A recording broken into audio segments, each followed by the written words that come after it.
Welcome to our channel. Today we how to cancel Monday.com cloud subscription, detailed guide step by step clearly. To cancel your Monday.com cloud subscription, start by logging into your Monday.com account. Navigate to the upper right corner of the screen.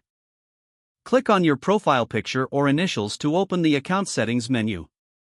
From the drop-down, select admin or billing based on your account type. Look for the billing section in the sidebar menu. Here, you will find your subscription details. Scroll down to the section labeled Subscription. You will see your current plan and payment information. Locate the Cancel Subscription button. Click on that button to proceed. A confirmation prompt will appear, asking if you are sure about canceling. Review any notes regarding cancellation policies and potential fees. If you are ready to continue, confirm your choice by clicking Yes or Confirm. Once you have canceled, you should receive a confirmation email. Make sure to check your email for the cancellation confirmation. If you do not see the email, check your spam or promotions folder. Log out of your account after completing the process. This concludes the cancellation of your Monday.com cloud subscription. If the page does not load, refresh the browser or try again in a private or incognito window. Make sure you are using the correct email address, then retype it carefully to avoid small typos.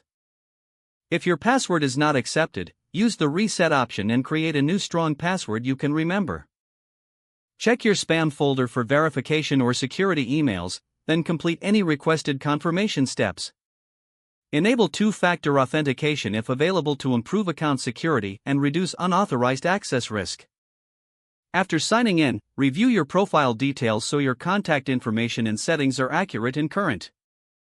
If you see an error message, note it down and try again after restarting your device and internet connection. Log out when you finish, especially on shared devices, to keep your account and payment information secure.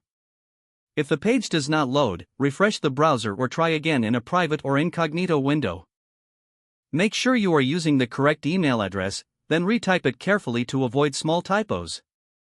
If your password is not accepted, use the reset option and create a new strong password you can remember. Check your spam folder for verification or security emails, then complete any requested confirmation steps. Don't forget to like this video and subscribe to our channel for more step-by-step tech guides.